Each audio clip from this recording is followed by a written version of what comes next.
Hello, Meena here, welcoming you to my channel Grow Joyfully. We are having this wonderful journey of doing aerobic composting at home together. I hope you have seen the 4 videos in part 1 where we got started with a new batch.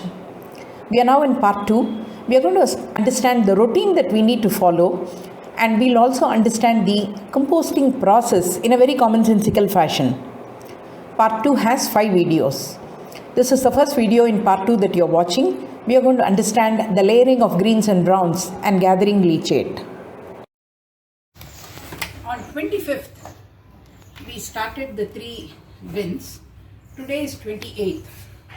The first thing I observe is there is no leachate that has come out so far. So I'm now going to open this.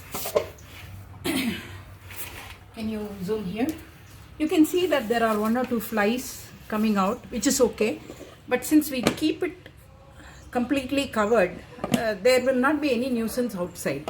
But when you open, it will be there. The first thing you need to do is give the mix, thoroughly stir the entire mix. And because we follow the 3G, 1G, 3B, you will find that the mix is relatively dry because cardboard shreddings and dry leaves will absorb all the moisture. So we are not worried about it. So I'm just going to do a mix. And since the container is very small, you can see that it hardly takes 30 seconds to mix what is currently present in the bin. Once I do it, I have the browns with me here, and I layer the greens and the browns in the same formula. So now I have taken my kitchen waste. So I'm going to add, this is quite soggy, so 1G, 1 part greens, and I'm just going to add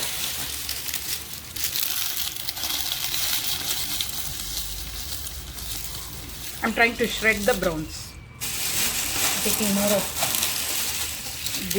leaves here. So I try to shred as much as possible. 1, 2, and that's it.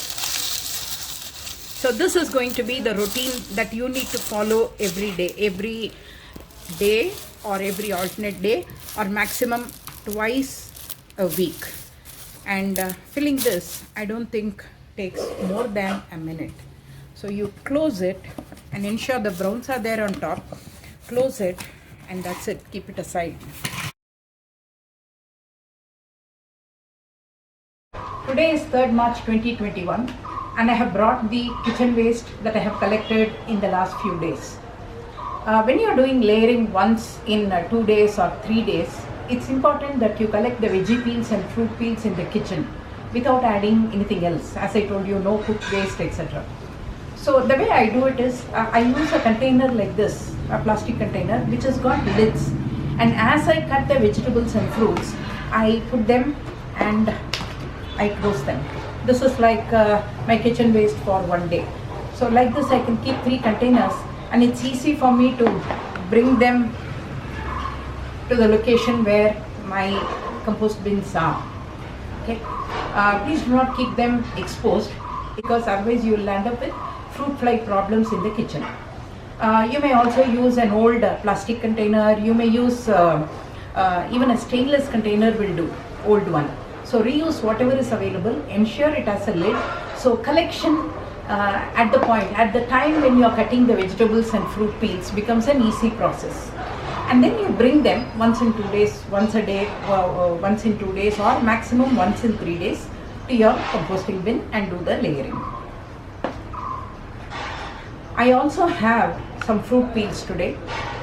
I had kept them in a container with a lid, so I have just brought them to show you. Opened them up.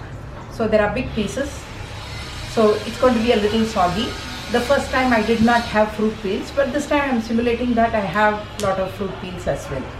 So I am going to layer this, and I also have some coffee grounds. and I'm going to layer that. So that is going to become my greens. I also have the browns ready. This time also for layering, I have a mix. I have big leaves like this which I can shred into smaller pieces. I have brought puja flowers. They add a lot of nutrition. I have some shredded newspapers, and I also have some shredded cardboard pieces. So it's a kind of a mixed browns that I'm going to use today. So I'm now looking at the biggest bin that I have, 20 liters bucket. I do see some leachate. So I'm going to remove this leachate.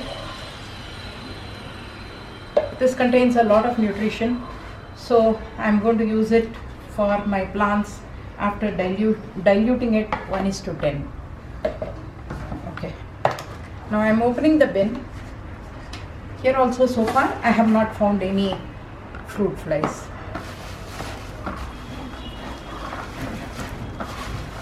I give it a thorough mix. Whether you get leachate or not depends upon the kind of greens and browns, greens that have gone into it. And also, if there are a lot of browns which absorb the excess water, like cardboard shreddings, you will not get leachate. Okay. So I have given a good mix here.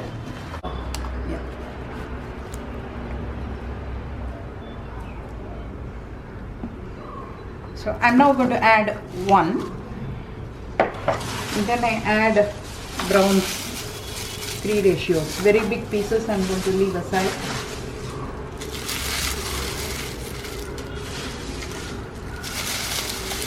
Two.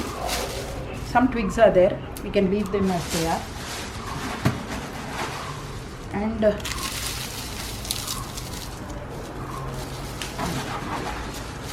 3.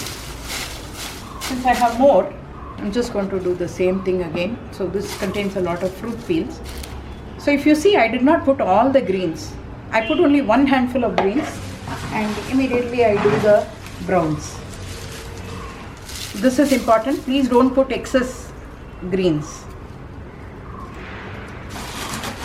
1, 2,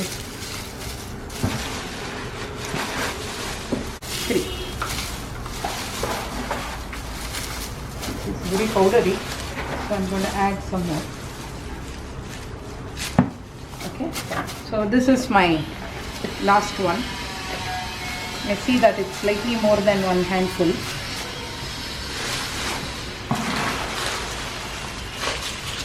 So this is my one.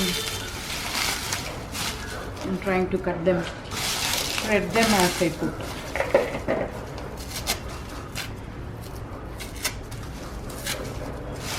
1, 2. It's a mixed variety I have. So some are big pieces, some are kind of powdery. Doesn't really matter.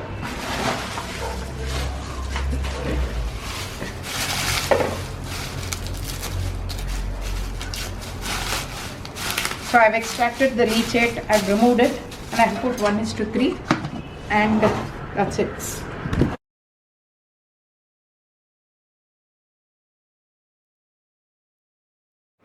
As we settle down in the joyous routine of stirring the existing mix and adding greens and browns, we'll start understanding the composting process in a simple fashion. The microbes, the beneficial bacteria, are doing the work. What kind of shelter they require and what kind of food they need. Please watch the next video in part 2 series. Thank you and have a great day.